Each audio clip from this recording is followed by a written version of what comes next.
আসসালামু আলাইকুম everyone, welcome back to my channel. তো বন্ধুরা সবাই কেমন আছেন? আশা করি ভালো আছেন। তো আলহামদুলিল্লাহ আমিও ভালো আছি। তো যে যেখান থেকে আমার ভিডিওটা দেখতেছেন সবাইকে আন্তরিক ধন্যবাদ জানাচ্ছি।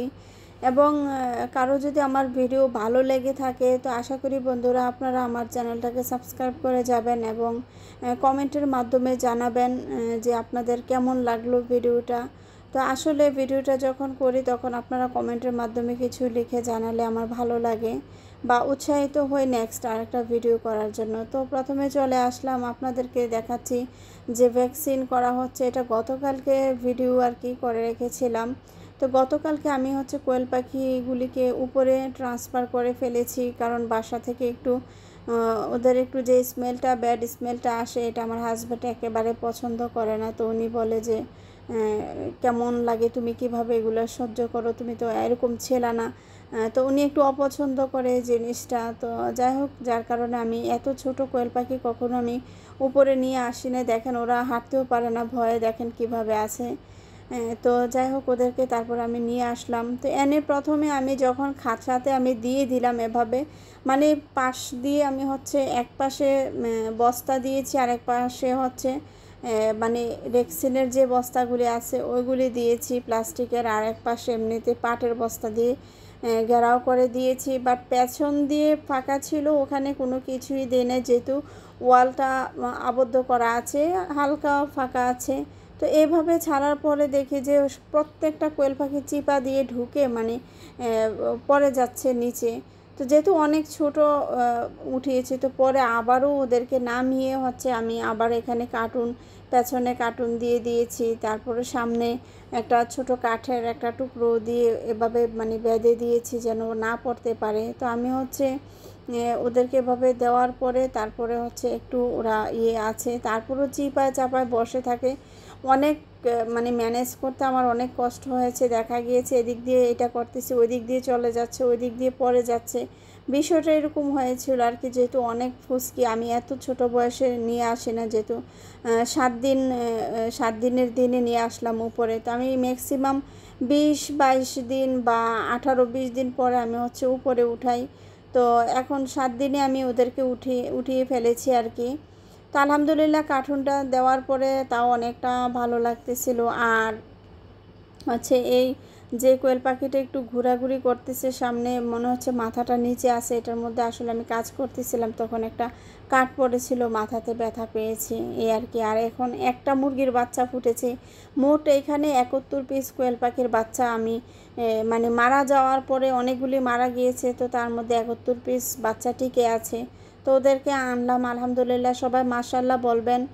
আর ওদেরকে এখন খাবার দিতে চাইছি, যে একটা বড় এটার মধ্যে দিব। তো আসলে যখন এটা আমি দিয়েছি, এই পাত্রটা আমি ভুলে গিয়েছিলাম, কারণ অনেক দিন ধরে ব্রিডিং করা হচ্ছে না, এজন্য অনেক কিছু প্র্যাকটিস না থাকলে যা হয় আর কি। তো অনেক গ্যাপ ছিল, যার কারণে অনেক কিছু মনে হয় যে ভুলে গেছি, মিস আন্ডারস্ট্যান্ডিং হয়ে যাচ্ছে। তো যাই হোক, কী করবো, তো পরে দেখে যে না, এটার মধ্যে তো ওরা খেতে পারবে না, কারণ ভীষণ ছোট, ওরা কিভাবে খাবে, এটার উচ্চতা অনেক ওপরে। তো ওরা যেহেতু ছোট, খাইতে পারবে না। পরে আমি আবার অন্য বক্সে দিয়েছি, তো তখন আর ভিডিওটা করি নাই। তো আমি আজকে সকালবেলা এসে গতকালকে রাতে এভাবে করে দিয়ে গিয়েছিলাম। পরে আজকে সকালে এসে পর্দা সরিয়ে দেখেন ওরা কী করতেছে, এই অবস্থার মধ্যে আছে ওরা। তো আমি এসে দেখি যে খাবারের কৌটাগুলি যেগুলো আছে, খাবার ছিল একদম ভরপুর করে দিয়ে গেছি। পানি 1 লিটার পানি একেবারে মেডিসিন দিয়ে এখানে দিয়ে গিয়েছিলাম। এসে দেখি কিছুই নেই, কারণ আমি একটু লেট করে আসছি এই জন্য। তো এখন ওদেরকে আবারও খাবার দাবার দিয়ে তারপর আমি বাসায় চলে যাব আর কি। তো দেখেন কাঠ দিয়ে এভাবে ঘেরানা করে রেখেছি আলহামদুলিল্লাহ। আর যেহেতু এখন রোদ প্রচণ্ড পরিমাণে, বাহিরে রোদ পড়ে, তো কারেন্ট না থাকা সত্ত্বেও ভালোই ছিল ওরা। তো যাই হোক, ওদেরকে খাবার টাবার দিয়ে বাসায় চলে আসলাম। এসে দেখি আবারও মানে কোয়েল পাখির বাচ্চা ফুটতেছে। তো এই যে দেখতেছেন আপনারা। তো এখানে যে ডিমগুলি আছে, আমি জানি না কয় পিস ডিম ফুটে বা কি আসে, বিষয় অবশ্যই আপনাদেরকে পরবর্তী ভিডিওতে জানিয়ে দিব। তো এখন যে ডিমগুলি আছে, তো এগুলি কখন কয়টা ফুটবে তাও জানি না। গতকালকে রাত্রে থেকে একটু আমি চিকচিক শব্দ শুনতেছি বা ফাটল ধরেছে, বা গতকালকে রাতে 2 পিস হচ্ছে কোয়েল পাখি প্রথম ফুটেছিল আর কি।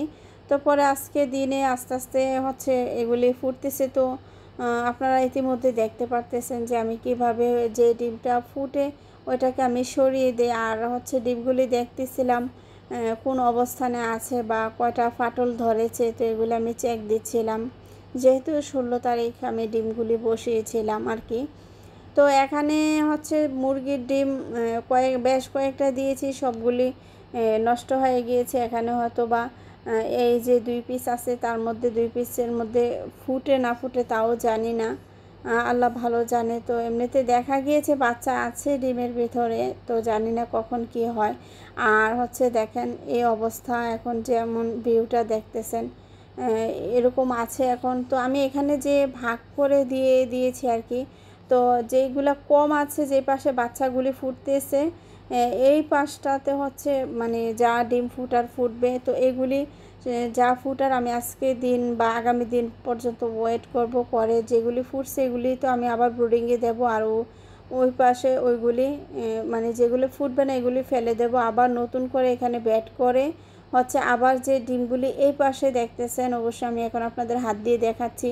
এই পাশে যে মুরগির ডিম বা কোয়েল পাখির ডিমগুলি আছে এগুলি পুরোটা মেশিনে ছড়িয়ে দেবো। আর এই কম যেই পাশে আছে এগুলি হচ্ছে যেগুলি ফুটলো, আর যেগুলি না ফুটে এগুলি তুলে ফেলে দিব আর কি। তো ইনশাল্লাহ দেখা যাক, আগামী দিন আপনাদেরকে অবশ্যই দেব, মানে ভিডিও করে আপনাদেরকে জানিয়ে দেব কোনটা কি করতেছে বা কয়টা ফুটেছে এটা জানাবো। তো বন্ধুরা, আমার ভিডিও আপনাদের কেমন লাগলো অবশ্যই মতামত জানাবেন। তো কমেন্টে লিখে যাবেন কেমন লাগলো ভিডিওটা। তো এ পর্যন্তই বিদায় নিলাম। আল্লাহ হাফেজ, আসসালামু আলাইকুম।